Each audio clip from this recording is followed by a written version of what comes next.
Hey everybody, it's Doug Schauf with Remax Oceanside and Make Maine Your Home.com. In this week's episode, we're going to talk about 5 tips when looking at a house. We're going to keep this really data-driven, not necessarily what to look at while you're in the house, but the things to analyze when you're considering putting an offer on the house, and just what you should know about the area and pricing and things like that. So let's do this.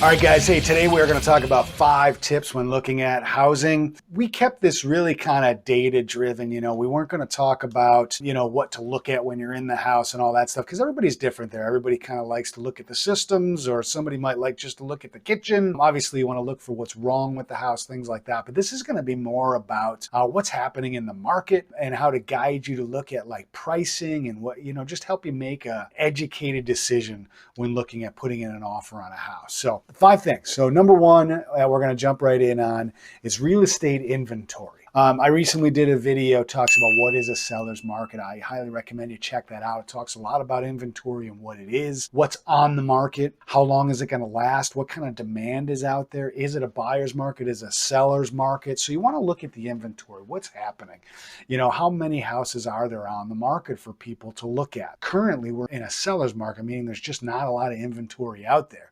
So you want to look at that though, because if there's a ton of inventory, you might be in a buyer's market. You might be able to, take a breath and really analyze the house. So anyway, you want to be familiar with what's happening with the real estate inventory in the area. You can find these things out on your own, or obviously I recommend you call a broker like myself, and we can help you walk you through those things. Could be as easy as just looking up on, one of the big websites, Zillow or Realtor.com, or my website, MakeMaineYourHome.realestate.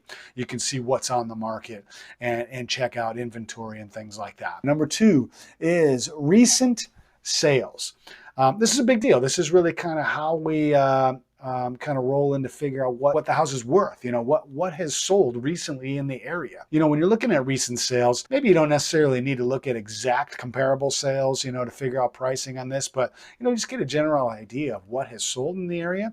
Familiarize yourself with the area that you're looking to buy in. So the next thing is, number 3 is pricing. Roughly what is the house worth that you're looking at? Now, to do that is, of course, we look at recent sales. That's probably the biggest thing. And we're going to try to find comparable sales, as close of a match as possible to this house. We're going to make adjustments based on square footage, amount of bathrooms, condition, location. We can make adjustments for all those things and help guide you in telling you what we feel the house is worth. Or if you're doing this by yourself, you can look those things up and try to make an educated guess based on number 1 and number 2, the inventory levels, what kind of market is it, and then recent sales, things like that. The other thing is time on market. Number 4 is time on market, or we call it a days on market as well. How long does it take for things to sell? Again, that kind of goes with the inventory conversation, but it's a little bit different, because if you're seeing like things are taking 30 days to sell, 45 days to sell, 60 days to sell, you might be able to kind of take your time and figure it out. And that also does have an impact on what the house might be worth. If it's sitting on the market for a little while, not selling, it can kind of tell you what type of offer that you want to put in. Maybe you put in a lower ball offer, that type of thing. Last but not least, I would say market trends is very important to look at. Now, this is a little bit hard to speak of, because it's kind of like market trends is almost like, you're kind of looking at the data things to speculate, kind of like if you're looking at, the stock market, you're going to try to find out different things regarding the area that might impact housing now and in the future. What's happening. Is there any employers that are looking, big employers that are looking at coming in the area that might help increase, your value.